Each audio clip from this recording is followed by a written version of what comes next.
Wednesday Night Rugby on Off the Ball. With Vodafone, official sponsors of the Irish rugby team. Team of us. Everyone in. Now, looking forward to talking to our next guest about a new book he has written in conjunction with Peter Burns. It's This Is Your Everest, The Lions, The Springboks and the Epic Tour of 97. I'll hold it up there if you're watching. Tom English and Peter Burns. And I'm delighted to say Tom English is with us. Hi, Tom. Hi, Joe. How's it going? Very well. So this is a well-excavated tour, I think, and there's the documentary, and we're all pretty familiar with it, I think, in many ways. What gave you the impetus to say there's more in this? You know what? When I was initially talking about doing the book, I was against it because I thought the DVD covered it, that there was nothing else to unearth. And the more I thought about it, the more I thought that actually the DVD was a benefit to us, because through that, everyone loves this tour. I mean, they feel there's a connection to the tour, even though they were never on the tour. They might never have been to South Africa, yet everyone feels a kind of love of that tour because of it. So I thought that was a strength, not a weakness. And then we thought, myself and Pete, you know, if we really make this almost 50-50 between the Lions and the Springboks, it brings something different, because their story has been told in bits and pieces, but not in terms of a book, and not playing off the Lions as we tried to do in it. So it's a kind of a look at the Lions for sure, and try dig deeper into those stories, but also very much bring the Springboks to life as well. Yeah, I got to say, in many ways, it was the Springbok story which grabbed me every bit as much, and I hadn't been anticipating that. Can we, to give people a flavour of this, just chart South African rugby from 1995 up to this Lions tour, this 2-year period that we don't hear that much about, I think, when we're talking about the Lions in 97. Everybody obviously very familiar with 95 and Mandela and winning the World Cup. And then probably, you know, the next time we think about them in serious terms, in our memory anyway, it's the 97 Lions tour. You think, well, not much would have went on in those 2 years. Holy moly, that's the wrong thing to think. Yeah, an awful lot went on. I mean, everything changed.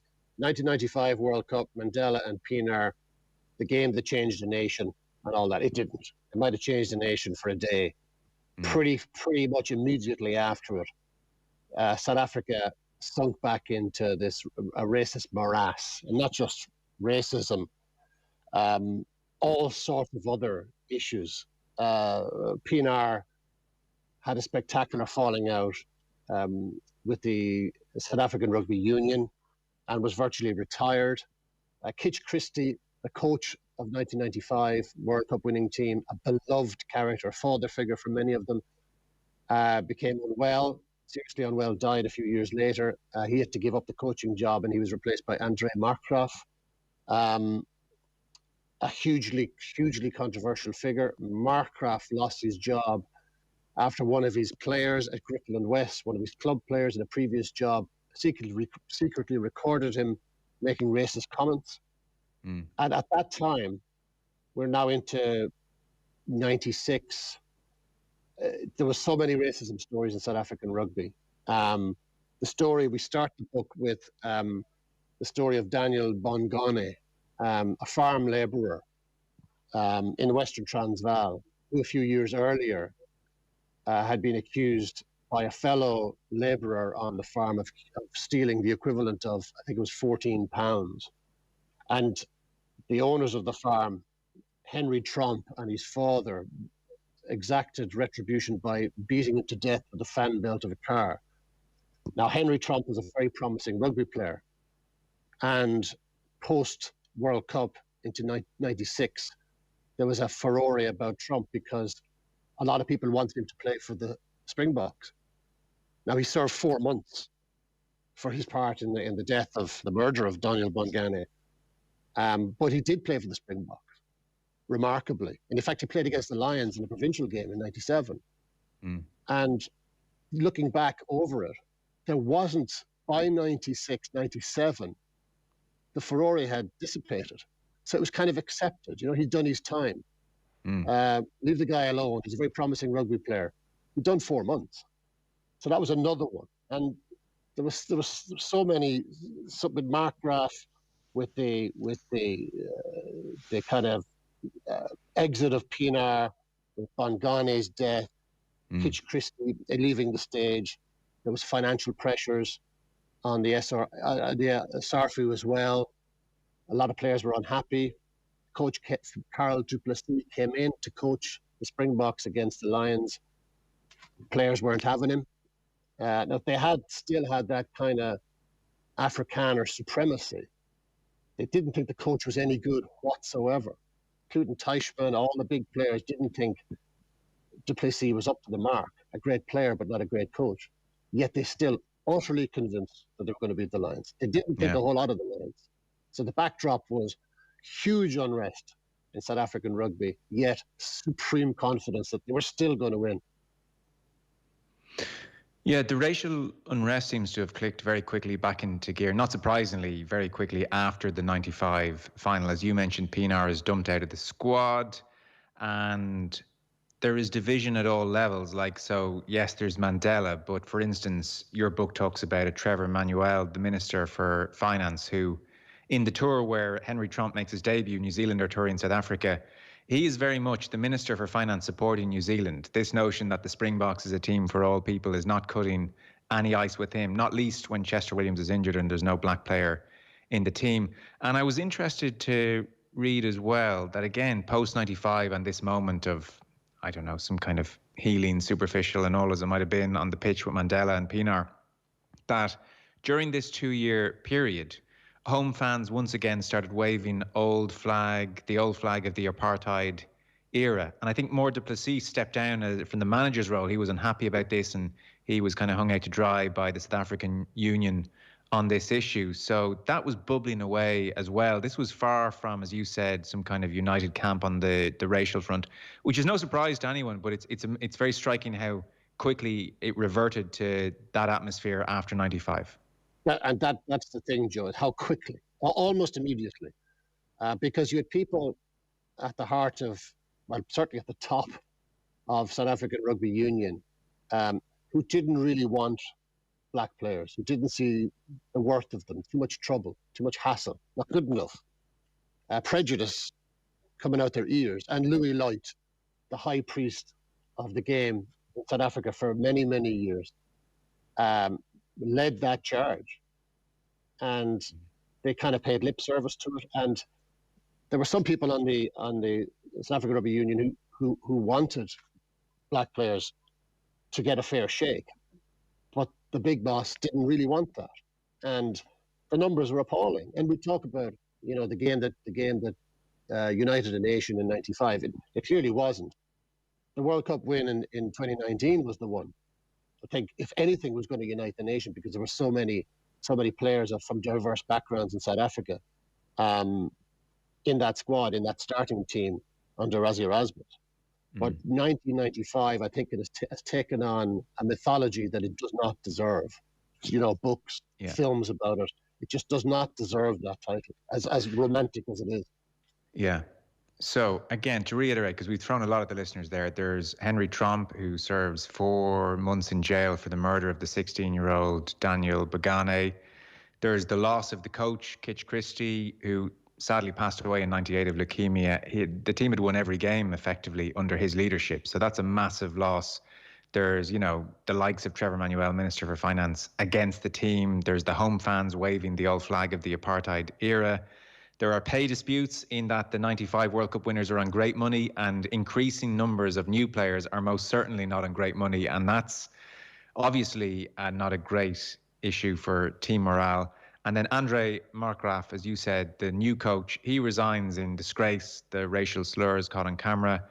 Just to add one other one in there, the lock, Johan Eikerman, in May 97, he's caught rotten for anabolic steroids, and he's banned for 2 years. So South African rugby is in free fall, which brings us to Karel du Plessis, the coach that would lead them against the Lions. He got the job 37 years old, Tom, so their 5th coach in 4 years, 37 years of age, had been by all accounts a stunningly good winger as a player, only 12 caps because his era coincided with South African isolation from the sporting sphere. So he didn't probably have the playing career he might have had otherwise.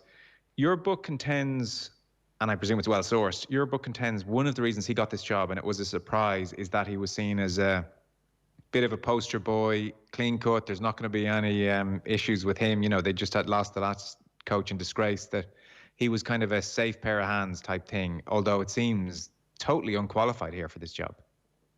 Yeah, a safe pair of hands after the Markgraf fiasco.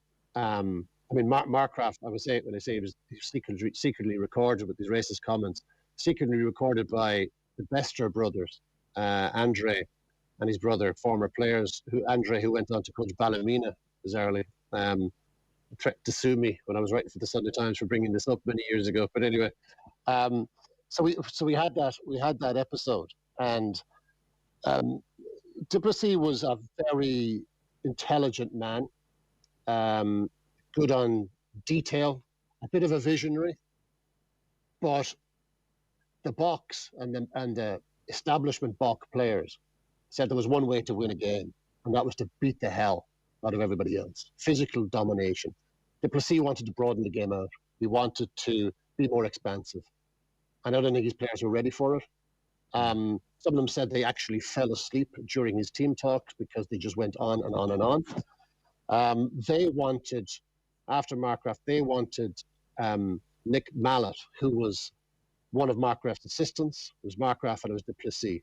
They saw Nick Mallett as a guy who was more in tune with them, whereas Duplessis kind of operated on a kind of higher plane intellectually and rugby-wise. He wanted them to do things that they just did not want to do, and he took an awful long time in telling them. Yeah. Can I jump ahead here to page 268 of the book? And this is after the first test, as your book tells it. Like, to say the players aren't having him is such an understatement. So, for instance, Andre Sneeman says here, we doubted, we were asking questions. The questions were never answered. Why did he select me on the wing? I'm a specialised centre. I've been a centre my whole life. Why does he pick me on the wing if we've wingers already? Why do you take my best position away from me and put Percy Montgomery at 13 if he's actually a fullback? It was really confusing. So we'd be like, hang on a second, does this coach know what he's doing? And then Gary Teichmann, and a few of them said this, by the way, you can't fault Carl Duplessis as a person. But he said there was no plan. Everything was wishy-washy. And that was not a strong Lions team. We should have beaten them. We were at 6s and 7s on and off the field. And that was down to a lack of experience. And then finally, James Dalton. And this one's so damning because he's so nice about Carl Duplessis. Yes, he is. He says, Carl Duplessis is an amazing man and the best wing to ever play for the Springboks. He was a remarkable rugby player, but he had no clue about coaching an international team. As a person, he was softly spoken, very gentle in his communication. You couldn't help but like him. I had so much respect for Duplessis, the rugby player. But as a coach, he was a joke. He said he found it difficult to articulate the most basic aspects of the game. Gert Small was similar. He made such an impact as a player, but as a coach, I found him one-dimensional, and he had an archaic and outdated approach to training. And finally, Tom, James Dalton echoes what Teichmann says. He says, we should have annihilated that Lions tour side, and we didn't because of bad team selection. So that's how they feel. You really get a sense, like, we just left that one behind us because we were absolutely abysmally coached and we should have hammered that Lions team. That's their sense of this thing. That's the vast majority of them feel that way to this day. And I think that a lot of them are being very disrespectful to what the Lions brought to the party, because I thought it was a great Lions team and a great Lions squad and a remarkably united Lions squad.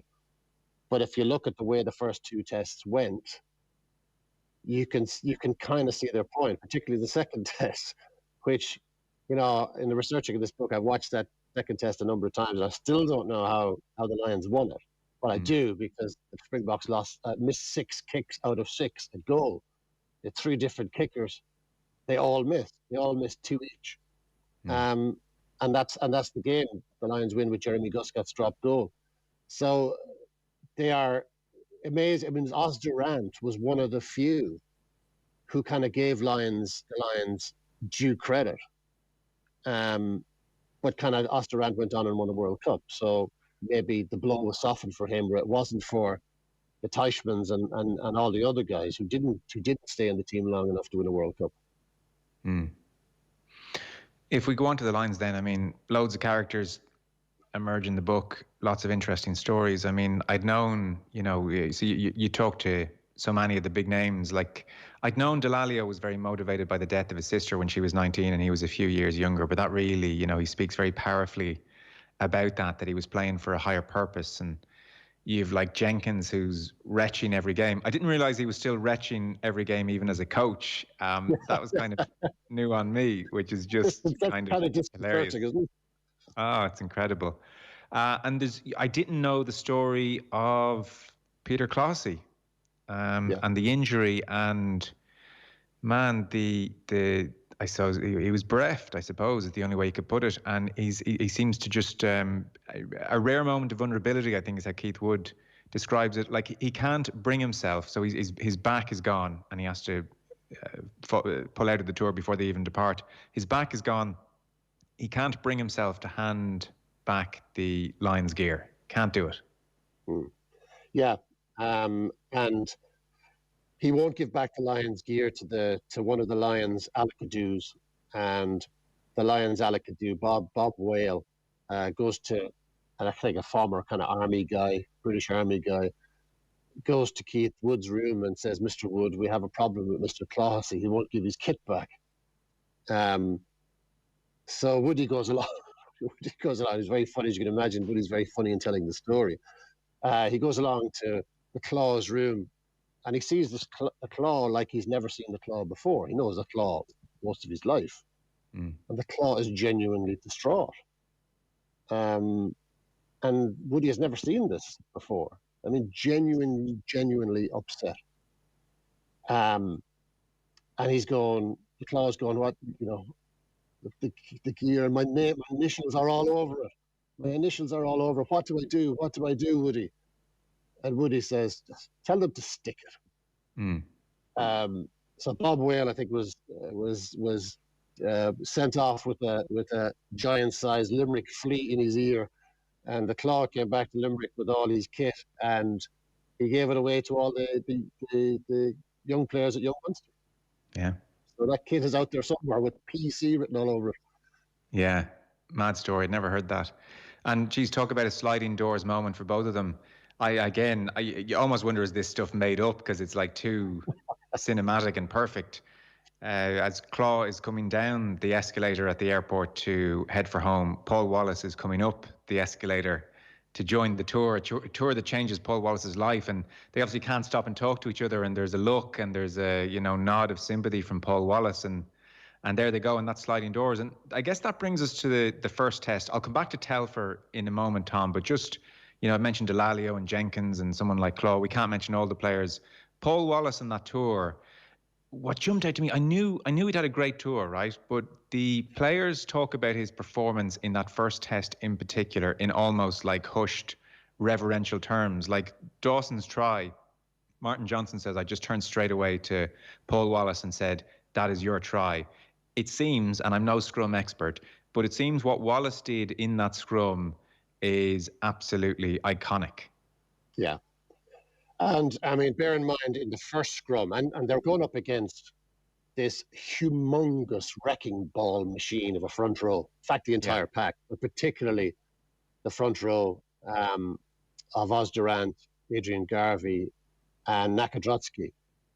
And these guys were like properly huge. And everyone knew they were properly huge. And the Lions were very, very worried about it. Because these guys were coming after them. And in the first scrum, they absolutely demolished the Lions. And the whole of Newlands went ballistic because this is what they wanted. The Lions were gadding about their country for 4, 5, 6 weeks at this stage. They were beating teams up left, right, and centre, playing fantastic, expansive rugby. And every time they went to a new place, the South Africans were hoping, right, when they get to Cape Town, they'll get sorted out. When they get to Bloemfontein, they'll get sorted out. And they were never sorted out. And then we go to the big arena, and the first scrum, bang, the Springboks destroyed them. And everyone was going, even Oz Durant was going, right, we thought after the first scrum, we thought we had them. Because no more now can they play this expansive rugby because we are going to physically crush them. Second scrum wasn't great either, but they didn't get shunted back as far. But what Wallace did after that, he figured it out. He figured it out and adjusted his body position, almost certainly cheating, but who cares because he wasn't caught. And he got himself into an angle, body position, that the Springboks really couldn't handle. And the more and more the game went on, the angrier, and a lot of players said this, the angrier the Springbok front row in particular became, because this wasn't following the narrative. How are these little guys, Thomas Smith, Keith Wood, Paul Wallace, particularly Thomas Smith and Paul Wallace, small men giving away stones against their opposite number? How the hell were they surviving in the scrum? Why weren't they off the pitch? Why were the Lions still hanging about on the scoreboard? So they got very, very frustrated. And a lot of that, Tom Smith and Paul Wallace, I mean, they're two guys who went down. Well, Wallace, as you say, wasn't even in the squad. Tom Smith, Martin Johnson, the captain, said when the squad was selected first, he said, I didn't know Tom Smith from a hole in the head. And yet he makes the test team, and he's immense. He's two small guys, one Irishman, one Scot, going up against two beasts. And they survive. They find a way to survive, and it's rugby heroism. You know, it really is. It's just clever play from the two of them, thinking in the midst of this absolute cauldron and finding a way to survive. Yeah, it's amazing.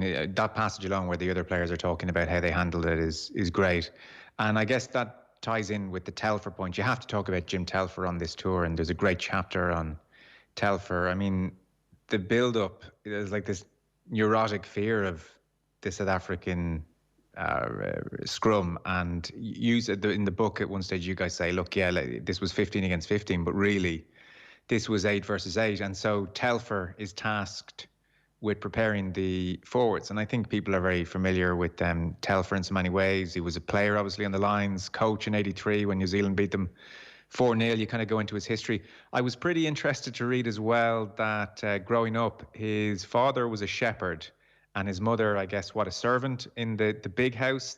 So his socialist roots took hold early on. Why do they have the big house and we don't? Yeah, I mean, and he was driven by that and still is. He's 81 years of age now. And he says he's even more of a socialist now than he ever was back then. But he's not changing for anybody. And he was, as a young man, he despised privilege. He hated the fact that some people had so much and some had so little, and still does.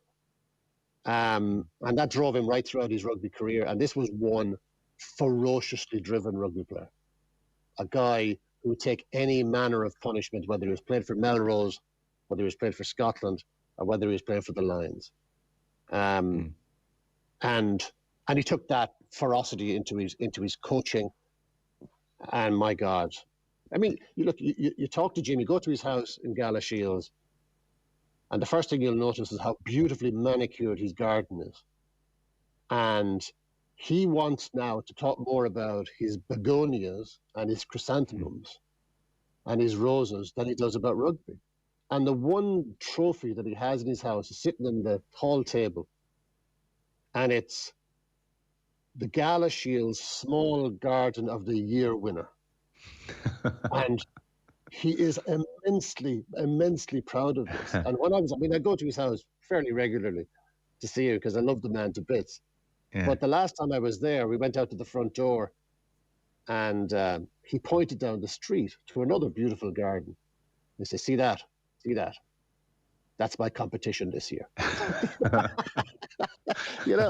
So I says, Jim, and he says, why are you into gardens so much? He says, flowers don't talk back. I said, I bet I said, Jim, your rugby players never spoke back to you. No chance. Well, it seems that way. So his nickname is Creamy because he was literally foaming at the mouth, and he's a tough man to say the least. Look, there is the famous speech, which I think we'll play some of, and it's so cool that it was caught the way it was caught in the documentary. There's an intervention, I guess, before that, where it's the honesty speech where he's talking about how the players, Lions players in the past have come out and they bitch about the food and they bitch about the hotel, and the only thing they don't bitch about is the fact the sun is shining, and they make excuses, and we have to stop making excuses. And he read them the riot act, it seems, and it was a timely intervention which worked. And they all talk about this session he did with them, 43 scrums in 40 minutes. I mean, the number of scrums varies, but 43 scrums in 40 minutes is Keith Wood's recollection, and he says it's etched in my brain, that number. So it seems like this is completely unheard of stuff. He pushed them to their limits on this tour, it seems. Keith Wood says he pushed them beyond their limits, and they pushed it to places where they didn't have limits. They didn't know they had this within them to go to these places that he was pushing them to, and some of them just as soon as the tour was over. In fact, as soon as the second test was over, some of them, their bodies just gave up. I think Keith Wood said he bent down to pick up his shoes and he did his back. He saw them, and he saw the one way to win this was to be tougher than the box, or to break even against them at least. And he always said that the fitter player not just lasts longer on the pitch in terms of playing, but can think clearly for longer if you're fitter. And it was funny that the Scottish guys, before the tour, they were talking to some of their, Gregor Townsend was playing for Northampton. Tim Rodper was also his teammate at Northampton. And Rodper was asking Townsend for stories about Telfer, and Townsend was giving them about these hair-raising stories of what he did to the forwards. I mean, the abuse he was been giving them for years and years and years. And Rodper says, no, that won't be happening. That won't be happening to us. We're not going to be. Do you think Jono, Neil Back, do you think Jason Leonard, do you think all these guys are going to be taking that from him? And said within 2 minutes, Tim Rodper thought that Telfer was the greatest thing since sliced bread. Because as I remember saying to Keith, I said, what was it about him? And he kind of paused and he said, Telfer just got it. He kind of understood us. And he did, because he was a line before. And he wanted it as much as they did. I mean, it's just an endlessly fascinating man. So this is the famous speech then before the first test, and he's pinned up all the South African media about how they're going to get annihilated at the scrum, the Lions that is, and he very deliberately, he says, gets the forward pack in, almost in the shape of a scrum, the chairs all tightly packed in, packed down, and he delivers his final words to them. I presume this is on the eve of the first test, so have a listen. You have an awesome responsibility on the 8 individual forwards' shoulders. Awesome responsibility. This is your Everest, boys. Very few ever get a chance in rugby terms to give for Everest, the top of Everest. You have the chance today. Being picked is the easy bit. To win for the Lions in a test match, is the ultimate. They don't rate us. They don't respect us. They don't respect you. They don't rate you. The only way to be rated is to stick one on them. To get right up in their faces and turn them back, knock them back, outdo what they can do, out-jump them, out-scrum them, out-ruck them, out-drive them, out-tackle them. So it's an awesome task you have. You are the chosen few. Many are considered, but few are chosen. You have to find your own solace, your own drive, your own ambition, your own inner strength, because the moment's arriving for the greatest game of your f***ing lives. Yeah, there you go. So no surprises why the book is called This Is Your Everest. That's Jim Telford there. We're talking to Tom English on our rugby slot here, which is, as ever, with thanks to Vodafone, official sponsor of the Irish rugby team of us, everyone in. So he's just an incredible orator, and in some ways there's a certain sweetness in the documentary when he's rehearsing the speech and kind of grumbling to himself, and the mic sort of picks that up. But then, geez, when he delivers it, that group of 8 men never looked so small and stared at the ground, and like there was a weight on them almost. He was making it pretty clear, you guys are going to win or lose this for us. Yeah. And that's why I am so grateful, and rugby should be so grateful to the makers of the documentary, because Years ago, I did a book on the 1990 Grand Slam called The Grudge, and all of the Scottish players at that time constantly referred to these one famous speech after another. And Telfer was the assistant, he was McGeechan's coach, assistant coach then as well. They constantly talked about, Telfer said this, before the Ireland game, he had this speech. And then before the England game, the Grand Slam game at Murrayfield, he had this incredible speech. And none of them could remember the detail of it. They just remember that it was just, extraordinary, inspirational, unforgettable, only they forgot it. But you through living with Lions, you kind of go, that's the kind of stuff that they were talking about. And thank God these guys captured it on film. Yeah.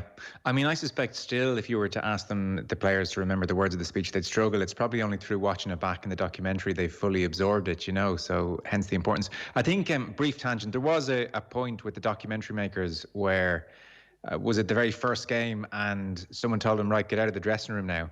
And they realised, if we leave the dressing room for this one, we're going to leave the dressing room for the rest of them. That's going to become the ritual. So they fought their case a little bit and were allowed to stay. They didn't have anyone who was going to broadcast this. This was kind of a shot to nothing on their part.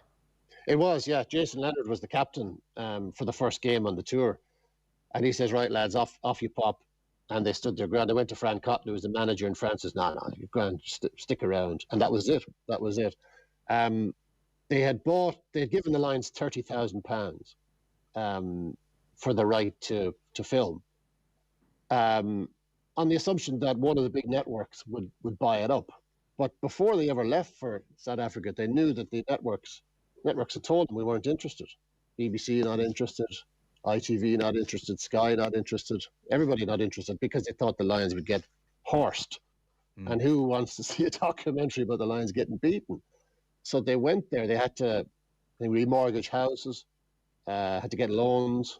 I think the whole thing cost them about 250 grand in the end. But when their story started to seep out, and I think one of them had a big heart-to-heart with Rob Howley, from memory.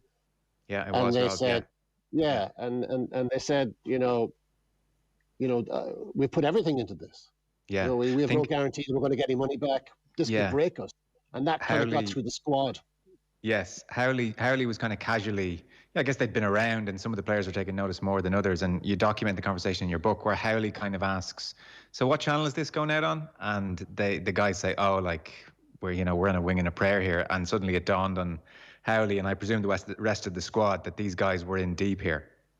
Yeah, they were in deep, and I think one of the first meetings they were in some team room somewhere, or very, very early on in the tour, and they kind of sat down near Jerry Guscott. And Jerry Guscott just got up and left, and he says, "We're not sitting with scum journalists." But they were trying to go, "Look, we're not journalists here, lads. We're not looking for a story." And I think Guscott, and they all got it. And it's remarkable when Martin Johnson, the agreement was that Martin Johnson, before the final edit, Martin Johnson would go into the editing suite and have a look at it, make sure there was nothing really embarrassing in there for the lads. So he was going to police that. Yeah. And they said, coming up now is, it's the first test, Jono, and we've great footage of us of you in the dressing room. And Jono says, "You weren't in the dressing room for the first test." I said, "Yeah, we were, yeah." I said, "No, you weren't." Next thing, the stuff comes up, proving that they were in the dressing room. And Jono says, it was just extraordinary. And everyone, to a man, they all said after a week or so, they never noticed them. These guys never asked a single question. They just mic'd them up and stood back. And it's a kind of genius, really. Yeah, it is. That they saw it that way. They got completely out of the way and let the lads to it. And what a film it is. Oh, what a film. And the effect it's had on the Lions. I mean, how many of the following generations all said, "Yeah, I fell in love with the 97 Lions DVD." I mean, the effect it's had, you don't want to overstate it, but I mean, what it's done for the Lions brand has been genuinely very important. It has, yeah. And, at the end of the book, we go through a number of modern day players talking about who are old enough to have been influenced by the 97 Lions, Johnny Sexton being one of them. He says he watched it, I think, in Milltown Golf Club. And being hugely influenced by it. And South Africans also of the similar age saying the same. So yeah, it's the most beloved tour because it's the most familiar to us. We feel we were a part of it, even though we weren't, but we certainly feel that we were there with them.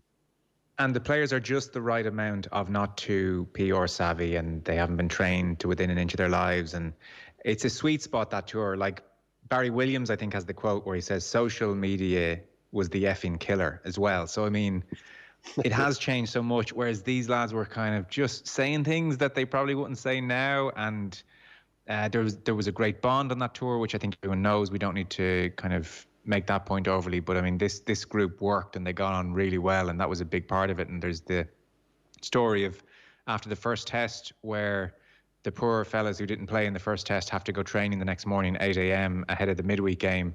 And at the nudging of Scott Gibbs, I think Martin Johnson stands up in the bus and says, we're all going to be there tomorrow morning. Players who played today, we're there tomorrow morning at this training session for the midweek guys. This is the day they've beaten South Africa in the first test. And he tells this great story about like they're training some awful pitch and he gets dog shit all over his runners. And he's up and I mean, Martin Johnson says this as if it's really unusual. He says, I really hate dog shit. It's one of the great quotes in the book, you know, as opposed to the rest of us who love it, Martin. And he said they've got a flight, and he's like, I can't get onto the plane with this all over my shoes. So his friend from home is calling in to see him and opens the hotel door to see Martin Johnson the day after they've beaten the Springbok cleaning dog shit off his runner with a toothbrush. And the friend says, I was expecting a bit more glamour, which is just one of the great, it's a great scene. On, I guess let's finish up with McGeechan briefly then. I mean, a lot of good speeches on this tour, and again, caught by the documentary. And you suspect all the current line speeches almost have McGeechan and Telfer somewhere in their minds. So this is McGeechan before the second test, and again, this is along with Telfer, this is the famous kind of speech from the tour. So here's Ian McGeechan talking to the team before the second test. It's been a privilege. It is a privilege because we're something special. As you'll meet each other in the street in 30 years' time, and there'll just be a look, and you'll know just how special some days in your life are. We've proved that the lion has claws and has teeth. We've wounded a springbok. When an animal is wounded, it returns in frenzy. It doesn't think. It fights for its very existence. The lion waits, and at the right point, it goes for the jugular. And the life disappears. Today, every second of that game, we've talked about what they're going to do, or everybody else has. We go for the jugular. Every tackle, every pass, every kick is saying to the f***ing Springbok, you're dying. Your hopes of living in this test series are going. And on that field sometimes today, all it will be between you is a look. No words, just a look. That'll say everything. And the biggest thing it'll say is, you are special. You are very, very special. It has been and is a privilege. Go out, enjoy it, remember how you've got here and why, and finish it off, and be special for the rest of your lives. Yeah, and they all, they love the tone that's set. They love the respect he had for them. You know, it's been just a privilege to work for you. He really does get it, McGeechan, and sets a lovely tone. And they've all internalized that look on the street stuff in 30 years' time. They all reference it even now. Like, unfortunately, it's like almost become this cliche and everything else. But at the time, it was a really powerful tone, I think, that landed with them. Yeah, absolutely. I mean, you're dead right, Joe. It has, over the years, it has, you hear it so often now. You're kind of sick to death of listening to it. But at the time, it was immensely powerful and unerringly accurate as well, because they said that's exactly what it is like with these guys. You know, they might not see each other for 4 or 5 years, but they can slot straight into place as if they only saw each other the day before. And McGeechan understood that because, again, he was a Lion himself. He was a victorious Lion in South Africa in '74. And that speech was born out of one of the tests where they just defended pretty much non-stop for an entire first half, and they didn't speak. They were just, because they were out on their feet. And I think it might have been Dick Milliken, actually, the Irish centre who was playing alongside McGeechan, was the look. And they were just tackling, getting up, tackling, and they were just looking at each other. And there was a trust between them, you know. So it's powerful. It was powerful. Can you imagine what it was like listening to that? You know, when you're, as a player, your senses would be heightened anyway, and you're listening to emotive words like that. I mean, my God. They knew how to press the buttons, both of them. They did, yeah. And, you know, the power of a speech, I think, is increasingly in the world of sports psychology a little bit dismissed. And, you know, it's not about emotion as such, it's about process. But certainly it worked there. There was a lovely story to finish on. You mentioned around that speech in the book. I think McGeechan channels it a bit in the speech at an earlier point in the speech, whereby his father, who had died very young, it's just such a lovely thing, there's no real point to it, but his father, who had died when Ian McGeechan was a young man, he found out after his father had died from his mother that his father would walk to work on Thursdays and Fridays so he could give Ian a fiver to buy his rounds for his mates after the club game, so he wouldn't be short when they were buying rounds. And he found that out after his father had died, and, well, as you can imagine, had a profound effect on him.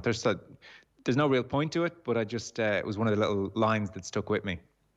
Yeah, I mean, I think a lot of this comes back to family. And I think, you know, for all the interviews, there's a kind of depth that you try and find that place, you know. With McGeechan, it's definitely with his father. With Telford, it's his mother and father.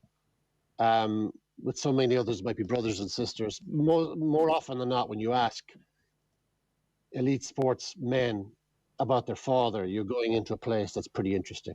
And it's certainly very interesting with McGeechan, because his father died young. He was in the army, died young, died of cancer, long before Ian ever played for Scotland, and never complained. So even now, when I was talking to Ian for that book, when he talks about his father, he still wells up now. I mean, it's still emotional to him now. You know, the power of what his father did for him. And he was gone before he realized what he was doing for him, which renders it even more emotional, I think. Yeah. Look, loads in this, Tom. Really enjoyed it. So I'll hold it up again for people. This is Your Everest, the Lions and Springboks, and the epic tour of 1997. Tom English and Peter Burns. Tom, always good to have you on, my man. Thank you. Thanks a million, Joe. Appreciate it. Wednesday Night Rugby on Off the Ball. With Vodafone, official sponsors of the Irish rugby team. Team of us, everyone in.